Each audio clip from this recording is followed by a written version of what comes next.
तो हम इस वीडियो में समझते हैं कि समरूप और सर्वांग समता ये क्या चीज़ है। ठीक है, तो देखिए अगर आपको सर्वांग समता को एकदम से डिटेल में समझना है तो क्लास 9th का जो चैप्टर है त्रिभुज वाला उसको आप पढ़ लीजिए। ठीक है, उसमें आपको सर्वांग समता के बारे में मालूम चल जाएगा। अगर आपको समरूप के बारे में डिटेल में जानना है तो अब आप क्लास 10th का त्रिभुज चैप्टर पढ़ लीजिएगा, उसमें आपको समरूप के बारे में पता चल जाएगा। ठीक है, तो मैं आपको इस वीडियो में बताता हूँ कि समरूप और सर्वांग समता एक्चुअल में ये होता क्या है। ठीक है, तो देखिए सबसे पहला हम लोग सर्वांग समता से शुरू करते हैं। ये थोड़ा सा बड़ा दिखाई दे रहा है, तो देखिए ये सर्वांग समता कहता है कि कोई भी दो आकृति है, ठीक है, अगर वो दोनों एक दूसरे के बिल्कुल बराबर है तो वो आपका हो जाएगा सर्वांग समता। ठीक है, एग्जाम्पल के लिए समझिए।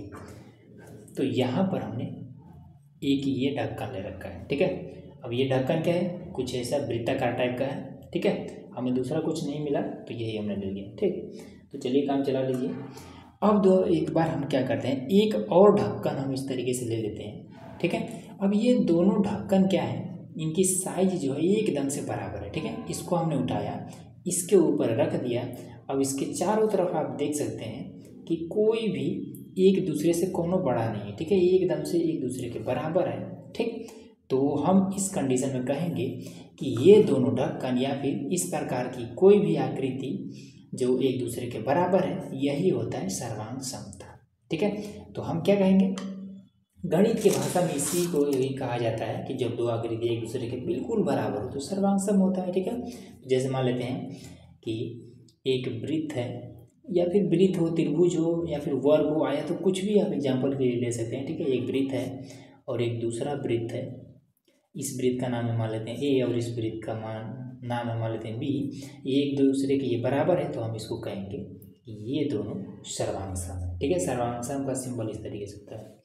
उसके बाद से अब कहा जाता है समरूप। ठीक है, तो देखिए समरूप में क्या होता है कि जब कोई भी दो आकृति होती है, ठीक है, और दोनों आकृति एक दूसरे के बराबर हो या फिर ना हो। ठीक है, जैसे मान लेते हैं, इसको सपोज करिए कि यहाँ पर एक आकृति है। ठीक है, ये वाला एक आकृति है और दूसरी आकृति हम मान लेते हैं एक छोटा सा कोई भी कॉइन इस तरीके से ले लेते हैं। ठीक है, ये अब ये वाली आकृति क्या है, बड़ी आकृति, ये वाली आकृति क्या है, छोटी आकृति है। ठीक है, तो बड़ी वाली आकृति ये भी क्या है, वृत्ताकार है, छोटी वाली आकृति ये भी क्या है, वृत्ताकार है, लेकिन इनका साइज डिफरेंट है। ठीक है, तो समरूप कहता है कि ये दिखना चाहिए बस एक जैसा। ठीक है, साइज इनका मैटर नहीं करता है। ठीक, साइज छोटा बड़ा हो कोई दिक्कत नहीं है, बस ये दिखना चाहिए एक जैसा, ये आपका समरूप हो जाएगा। ठीक है, तो इस तरीके से हम एक और एग्जाम्पल लेते हैं।